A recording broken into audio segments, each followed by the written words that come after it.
Kwa majina ni Flora Jakopata, natokea mamlaka hifadhi ya Ngorongoro, sehemu ya maendeleo ya jamii. Hapa siku ya leo tumewaleta vikundi tunavyovifadhili kuja katika kushiriki maadhimisho haya ya siku ya nyuki duniani, vikiwa ni vikundi vinavyotoka katika vijiji vinavyopakana na mamlaka hifadhi ya Ngorongoro. Tunafanya hivi kwa kuimarisha ujirani mwema na pia kuhamasisha uhifadhi endelevu. Kwa hiyo mamlaka ya hifadhi ya Ngorongoro pia ina majukumu makubwa matatu ambayo ni uhifadhi, utalii pamoja na maendeleo ya jamii. Kwa hiyo vikundi hivi ni sehemu ya maendeleo ya jamii katika kuboresha mahusiano ya ujirani mwema. Kwa hiyo tuna vikundi vya ujasiriamali mbalimbali ambavyo tunaviwezesha, ikiwemo vikundi hivi vya ufugaji nyuki.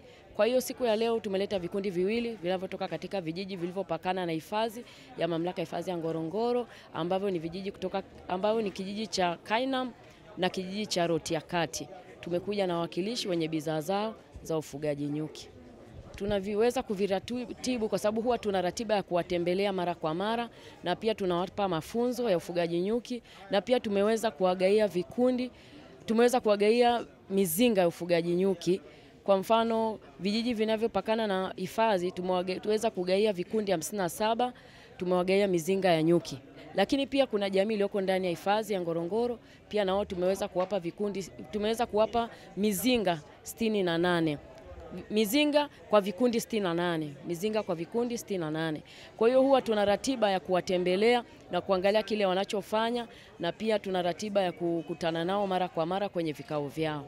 Faida kwanza, mamlaka hifadhi ya Ngorongoro inachofanya ni kuimarisha mahusiano ya ujirani mwema kwa vile vijiji vinavyopakana na hifadhi, ili nao waone uhifadhi ni sehemu ya maisha yao. Lakini pia ni kuhamasisha uhifadhi endelevu. Lakini pia kwenye vikundi, faida wanayopata tunavyowaleta kwenye maadhimisho kama haya ni wao kuweza kujifunza katika vikundi mbalimbali na taasisi zingine. Lakini kwa hiyo wanapata elimu kwa namna ya kutazama na kujifunza kwa wengine. Lakini pia tunawainua katika kipato, kwamba atakapouza bidhaa yake tutakuwa tumemsaidia yule jamii, huyo mwananchi kupata chochote anapouza vitu vinavyotokana na mazao yanayotokana na nyuki na pia asali. Ninawahamasisha ambao hawajajiunga na vikundi vya ujasiriamali waweze kujiunga, wahamasishe na wenzao wajiunge, wasajiliwe, na pia wapate kutafuta namna ya kusaidika kwa taasisi mbalimbali kama Ngorongoro, ikiwa wao ni majirani na sisi,